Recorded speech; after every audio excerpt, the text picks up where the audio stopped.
हाल में लिस्ट हुई new age कंपनियों की, इनमें कुछ शेयरों में निवेशकों को अच्छा रिटर्न्स मिला है, लेकिन कुछ में नहीं।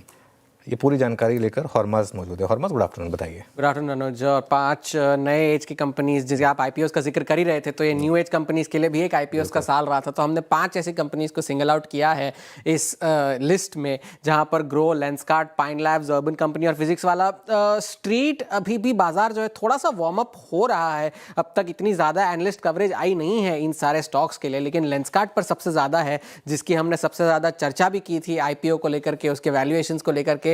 एक कॉमन फैक्टर है जो इन पांचों को अपने साथ रखता है, वो ये है कि इन पांचों जो आईपीओज है वो अपने पोस्ट लिस्टिंग हाई से सब्सटैंशियली नीचे है। काफ़ी ज़्यादा करेक्शन इन पांचों स्टॉक्स में देखने मिली है। फिर चाहे वो अर्बन कंपनी हो जो कि अपने पोस्ट लिस्टिंग हाई से 40% नीचे है, या चाहे वो ग्रो हो, फिजिक्स वाला हो जो 20% नीचे है, पाइन लैब्स 20% नीचे है अपने पोस्ट लिस्टिंग हाई से। एक और कॉमन फैक्टर ये है कि भले ही ये पोस्ट लिस्टिंग हाई से नीचे हो, लेकिन अभी भी अपने इश्यू प्राइस से ऊपर ही है। ये पांचों की मैं बात कर रहा हूं। फिर चाहे वो 6% के रिटर्न्स पाइन लैब्स के हो, या ग्रो के जो हो 62% के रिटर्न्स आपको देखने मिल रहे हैं। हालांकि ज़्यादा एनालिस्ट कवरेज है नहीं, लेकिन जेफरीज ने हाल फिलहाल में ही ग्रो पर कवरेज की शुरुआत की थी।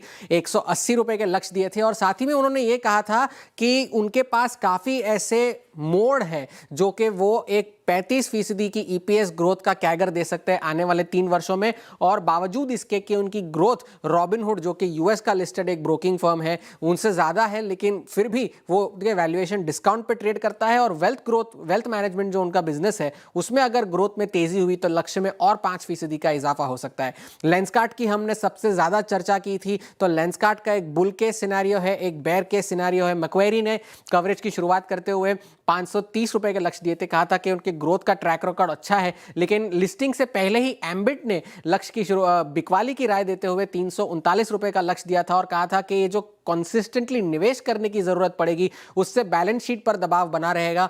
तो ये एक मैक्वेरी का एक बुल और बेयर था। मैक्वेरी ये कह रहा है कि क्षमता के बेहतर इस्तेमाल से मार्जिन्स को सहारा मिलेगा, लेकिन एम्बिट ये कह रहा है कि ये जो कंसिस्टेंट निवेश की वजह से फ्री कैश फ्लो जो है वो FY28 में ही पॉजिटिव हो पाएगा।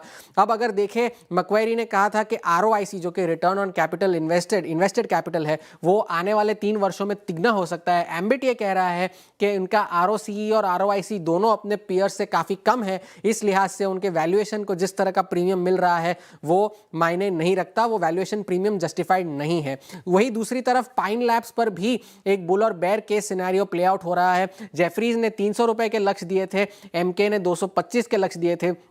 एमके ये कह रहा है कि अन्य कंपनियों से कमजोर डिस्ट्रीब्यूशन है, जबकि जेफरीज ये मान रहा है कि रेवेन्यू में कैगर 23% का कैगर है, मार्जिन में सुधार हो सकता है। जबकि एमके ये कह रहा है कि सभी शेयरों में, सेगमेंट्स में, मार्केट शेयर में गिरावट देखने मिल रही है पाइन लैब्स में।